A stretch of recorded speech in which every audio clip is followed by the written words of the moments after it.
ஒரு தம்பிகிட்ட கேட்டேன், நீ என்ன வேலை பார்க்குறேன்னு. சாஃப்ட்வேரில் வேலை பார்க்குறேன்னாரு. சாப்பிட்டு போய் தானே வேலை பார்க்குறாயின்னு கேட்டேன் நான். அலைபேசி புதுசாக இருக்கே அப்படின்னேன். ஆமாண்ணே, இது 13Gன்னாரு. செல்ஃபோனில் எத்தனை ஜியும் வரலாம், 11G 13G 14Gலாம் வரலாம். ஆனால் கஞ்சி விவசாயி நாங்கள் தான் ஊற்றணும். எல்லாரும் நினைக்கிறாங்க காசை கொடுத்தா கடையில் காய்கறி ஃப்ரெஷ்ஷாக கிடைக்குங்கிறாங்க.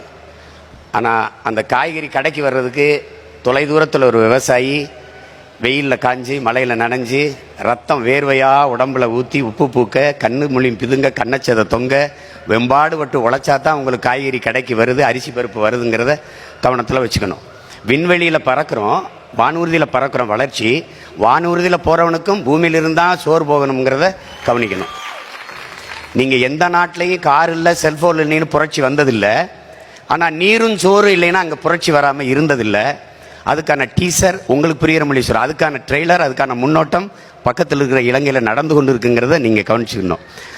நீங்கள் கொரோனா வந்தது, காசு இருந்தது, யாரும் நகை கடைக்கு போய் நகையை வாங்கி வைப்போம்னு நினைக்கல, ஜவுளி கடைக்கு போய் புதுதாக துணி எடுத்து சேமிப்போம்னு நினைக்கல, ஷோரூமில் போய் புதுசாக கார் வாங்கிட்டு வரும்னு நினைக்கல. எங்கே மளிகை கடை திறந்திருக்கு, எங்கே காய்கறி கடை திறந்திருக்குன்னா நீங்கள் தேடினீங்க. அப்படின்னா உணவின் அவசியத்தை நீங்கள் புரிஞ்சுப்பீங்கன்னு நினைக்கிறேன். உலகத்தில் வேளாண்மையை கைவிட்ட எல்லா நாடுகளும் பிச்சை எடுக்குது. நீங்கள் தொழில் வளர்ச்சிங்கிறீங்க. தொழில் வளர்ச்சி, வேலை வாய்ப்பு, வேலை பார்த்தா சம்பளம் கிடைக்கும். சம்பளத்துக்கு என்ன செய்வீங்க? நல்லா சாப்பிடுவீங்க. சாப்பாடு எங்கேருந்து வரும்? யார்ட்டையும் பதில் இல்லை. விவசாயத்தை படிக்காதவன் செய்கிற தொழில் என்று நினைக்கிறீங்க. விவசாயம் தொழிலே கிடையாது, அது நம் பண்பாடு, நம்முடைய வாழ்வியல் என்பதை நீங்கள் புரிஞ்சுக்கணும். விவசாயத்தை படிக்காதவன் செய்கிறதுன்னு நீங்கள் நினச்சிங்கன்னா படித்தவனுக்கு பசிக்காதான்னு கேள்வி கேட்டால் பதில் இல்லை. அப்போ படித்தவன்லாம் சாப்பிடாத, யாரும் சாப்பிடாத, அவ்வளோதானே. இது எப்படிப்பட்ட போக்குன்னு பாருங்க. விளைநிலங்கள் எல்லாம் வீட்டு மனைகளாக வருது. நம்ம விளைநிலங்களில் வீடை கட்டி மொட்டை மாடியில் தோட்டம் போடுவதை நாம் பெருமையாக பேசிக்கொண்டு இருக்கிறோம். நீங்கள் காய்கறி விளைய வைக்கலாம், வெண்டைக்காய் தக்காளி உங்களுக்கு வேண்டிய கத்தரிக்காயை விளைய வச்சுக்கலாம். ஆனால் நெல், வாழை, கரும்பு, மற்ற பொருளெல்லாம் எங்கே விளைவிப்பீங்க? மொட்டை மாடியிலே விளைய வச்சுருவீங்களா? அப்போ எவ்வளோ பெரிய பேராபத்தை நோக்கி நாம் நகர்ந்து கொண்டிருக்கிறோங்கிறத நீங்கள் கவனிச்சுக்கணும்.